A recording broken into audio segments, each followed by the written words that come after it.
All right, we all good?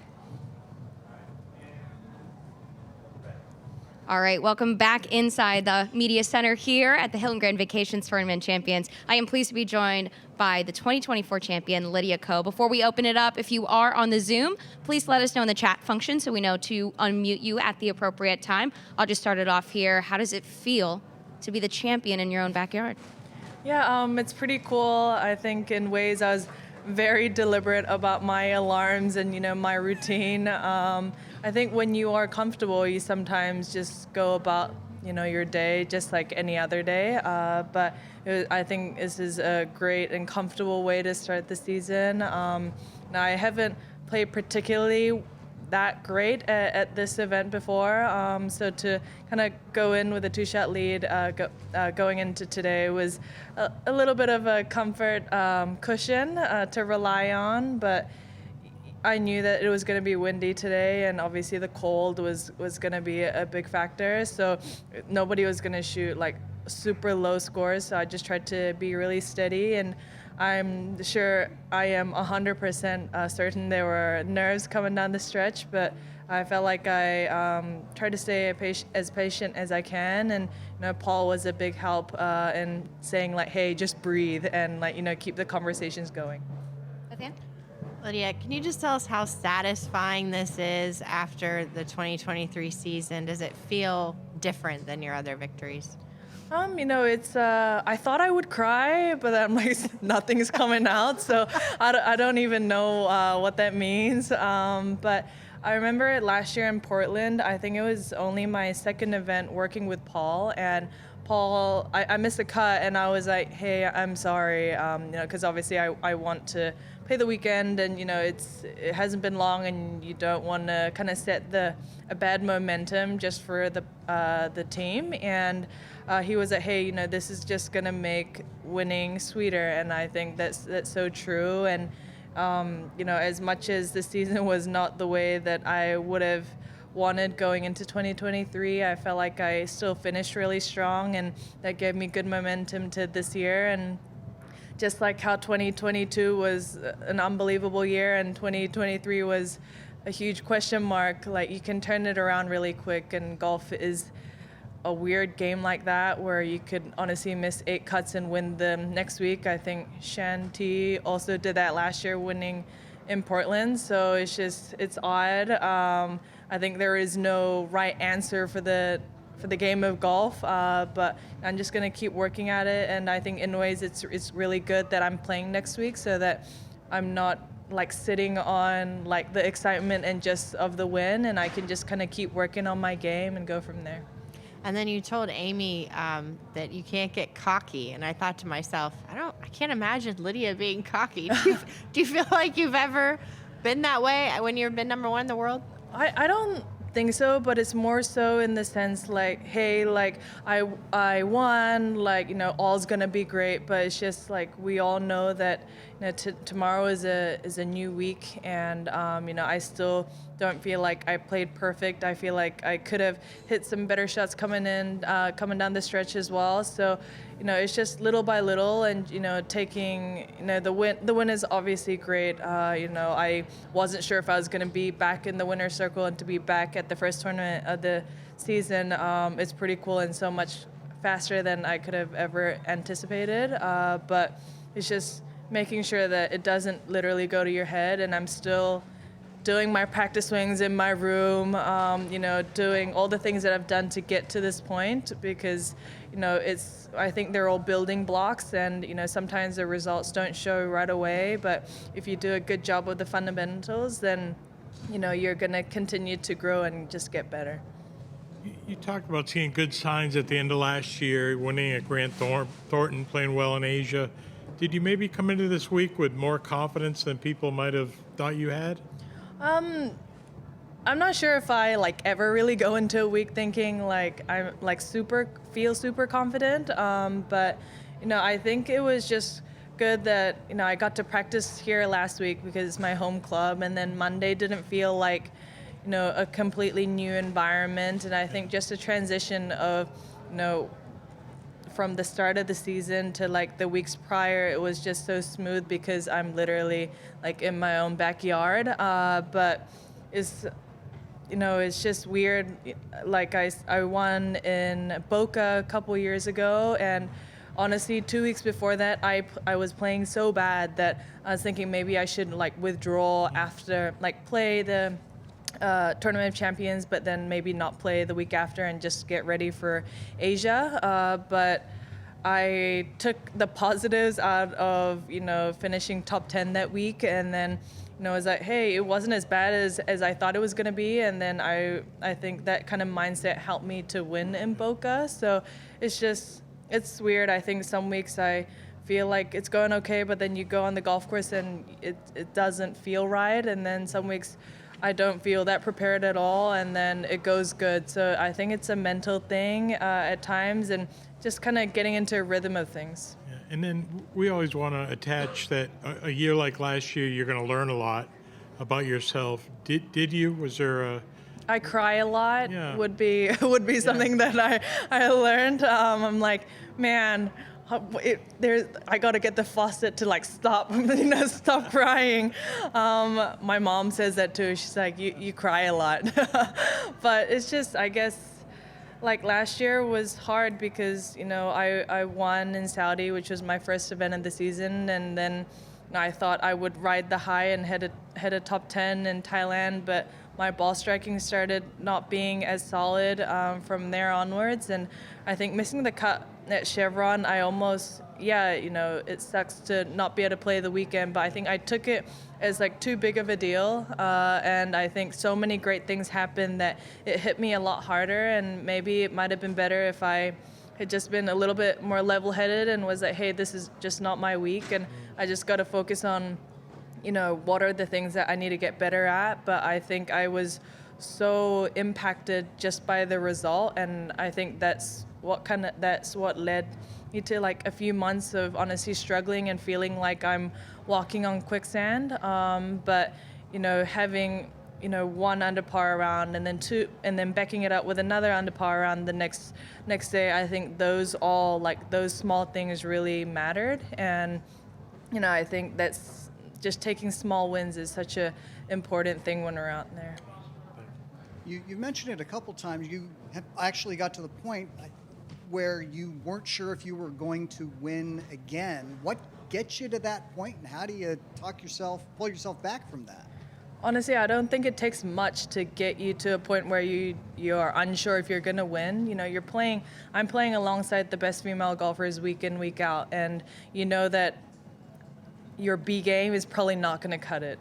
You need to put 4 solid rounds, and then, hey, you might be in contention or be around the top of the leaderboard. So it's just, I think when things don't go your way and you feel like you've put in the right work, but the results don't show, then you kind of start to wonder, like, is my time ever going to come? But, that thought has come across my mind before. It's, I guess winning in Hawaii, it was my first win in 3 years, and I'm pretty sure in those 3 years and even in 2020, where I had a lot of top 10s, I still wondered, maybe like I'm only just gonna have top 10s, like, that might be the highest place I get to. But when you win, I think it definitely gives you a sense of relief, and just to say, hey, I can do it. But there's no, I think, way around thinking that it's easy to win. I think, golf is kind of, we were actually joking about it, like golf seems like it's one of the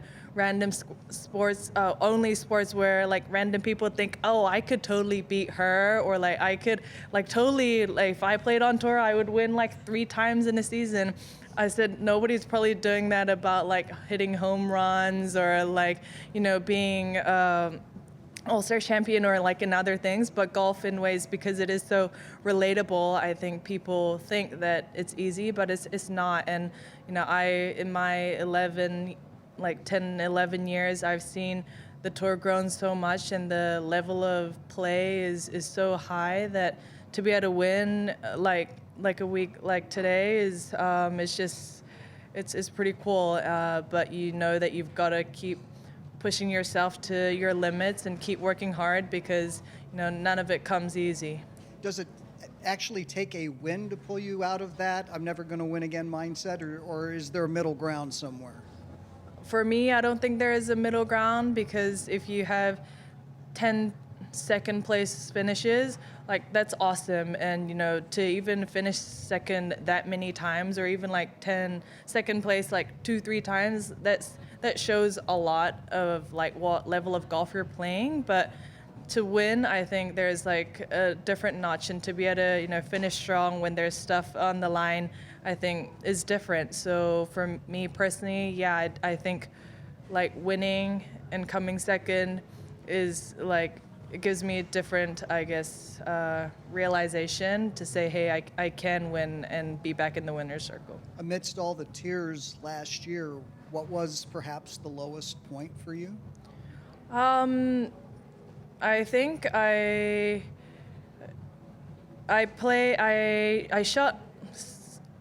really well in the first round in Arkansas last year, and then I had put myself in good position, and then on the second day, I went to like the 13th hole or something, and took me like 3 or 4 chips to get on the green, and I had struggled that day. And then I think I came back to the room, and I was like, I have no idea why I can't back up like a good round after another one, and I don't feel like my game is miles off, but why can't I put the score together? And sometimes it's might be an ugly looking 2 under par, and sometimes it might be like, oh, it could have been a 5-6 under, but you shot 2 under. So it's very different ways of doing it. But I think then I was honestly like crying at my little room at Staybridge Suites, thinking like, hey, what's going to be at the end of this tunnel?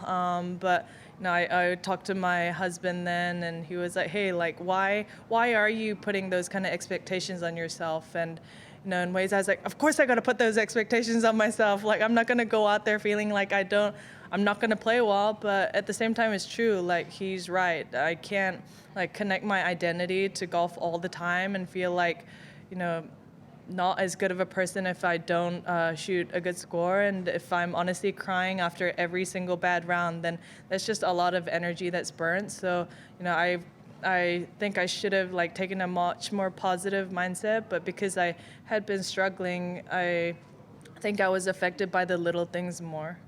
Thanks. Could you just put into words what it means to be 1 point away from the Hall of Fame and to hear 20 wins? I mean, that's a ton of wins. I think whenever the announcer on the tee like says, hey, Lydia Ko, 19-time winner on the LPGA, I'm like, whoa, I won 19 times? That's really cool. But then like to have the first number change, that's really awesome. And to be only part of the small group that has won more than 20 times is, to be in that 20 club is really cool. But it's just, I think last year I was chasing the Hall of Fame. I felt like I could have, with the way I was playing in 2022, I could back it up with another great year. But look where it put me. I just kept my card if I hadn't won like the year before. But so I'm not really gonna think about it much. But I think we're all human. Like, to say that it's not gonna linger. Like, next time I'm in contention, to be like, oh my God, if I actually do this, I'm gonna be in the Hall of Fame. I'm sure that's gonna be one of the gazillion voices that's in my head. But I just gotta strive to be the best golfer I can, and if that leads me, and if my career leads me to becoming a Hall of Famer, it's awesome, because I'm just a South Korean-born Kiwi that was playing this game of golf, and who knew that I'd be here, standing here, and have played in the Olympics and have won on our tour. Just speaking of the Olympics, obviously it's an Olympic year. You have obviously another chance to win another medal there. Knowing that you're going to come into that stretch this summer with a victory in the first tournament of the year, how does that feel? It's awesome. I think the Olympics was probably one of my biggest goals going into this year.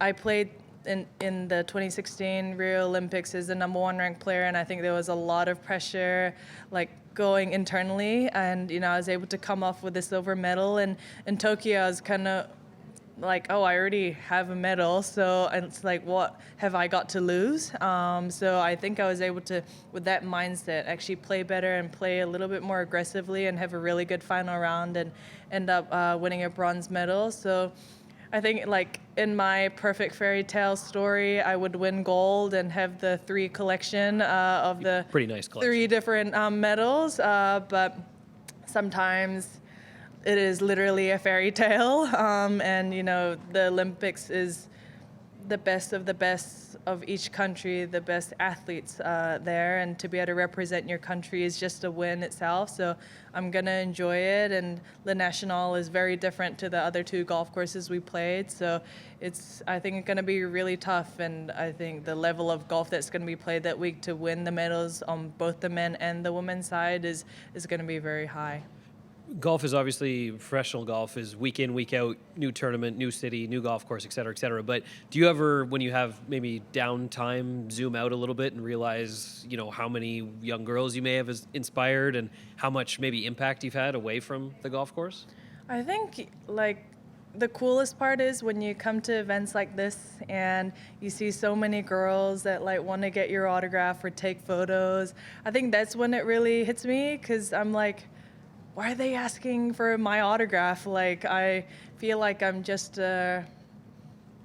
like anybody else here in the room, and I don't think I am that special. I'm just lucky to be able to do what I love doing, and the game of golf has given me so much. And for me to like take photos and give autographs is like a way I can give back, because I've gotten so much. And if I can inspire one more of these girls to have the dream to play right here at the Tournament Champions in the future, it's like my job well done. So I've gotten so much inspiration from the ladies I play alongside, and the players that have played before me. And I think because of all the work they've done, and because of all the founders have done, we're able to play in such a awesome tournament at such great locations. So it's, I think, part of the job, but it doesn't feel like a job. It's the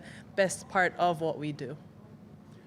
Mike Brodsky, Florida National News. You mentioned weather being a factor. Were there any specific examples of how the cold or the wind this weekend, or even the rain earlier in the week, made a difference in the tournament this week? I think the rain earlier and the rain we had over the past week prior to this tournament week made the greens maybe a little bit softer coming into the week, but I think with the wind picking up over the weekend, it definitely dried it out, and the superintendents have been putting endless hours to make the golf course immaculate. So, I didn't expect anything else, but, with it being cold, obviously you're not hitting the ball as far, and, which makes the golf course a lot longer. And I noticed that in the Pro-Am. I was like, man, I played here so many times, but this golf course is long in like 40 degrees Fahrenheit. It's, the golf course plays very different, and I think that is a factor that we have to take into consideration. But, sometimes we play in like 100 degrees and sometimes we play in 40, but that's just part of what we do, and we have to adjust to it. And I think, fortunate for me, because I am a member here, I've been able to play it in like so many different conditions that it didn't feel completely new. You were talking about making it being relatable golf. Part of it's you probably make it look so easy. A couple of those up and downs you had, can you kind of talk some particulars you're around? I mean, Allie was marveling at your up and down out of the bunker on 13. How important was the one on 15? And were there other moments in the round that stood out to you? Yeah, I think, making birdies on 9 and 10 was a good momentum shift. And, birdieing 6, I was just so happy that I hit the green on 6, because I think in previous years I've gone playing like 4 rounds and have not hit the green at all. So I was just like, yay, I have a birdie opportunity and I'm on the green. So coming off a hole where you haven't really played it well in the past, and making a birdie was almost like a 2-shot swing for me personally. And I had a few good up and downs, and I think my short putts were really clutch because putting can get really tough when it's windy, and even though it might be 2-3 feet, every one of those counts, and I was able to make the majority of it, and I think that just kind of kept the momentum going. And it was on the back nine, a few of those, wasn't it? Yeah, I actually held a really good par putt on my first hole because I crushed my putt. I was trying to crush my drive, but I was crushing a different golf club on that one. And then, so I made a 15-footer for par on the first, and then I made a good par on 16. And Alexa was, birdieing quite a few coming down the stretch. And honestly, even when she hit her shot on 18, I was like, wow, that looks really good. So, even though you have a few shot cushion, you want to make sure that you get the job done yourself and, still hit quality golf shots and not let the focus kind of get away from you. One last thing, you proximity because you live so close by the ninth green or whatever. Do you use your cart on tournament days? Yeah, I actually, my mom dropped me off on a golf cart. Every other day apart from today, our electricity actually went out this morning. She used the blender and then apart from today, she dropped us off in a golf cart, and then it's almost that distance where you're not really sure if you should walk or cart back. But I put the blame on my golf clubs and say I'm not walking back with my golf clubs, so we cart back. So she's picking you up in the golf cart? Yeah, she just came back, so I'm pretty sure she drove the cart back. Yeah. There we go. I love that. Thank you, Lydia, and congratulations. Thank you. All All right, we're going to go 2 more out. Okay.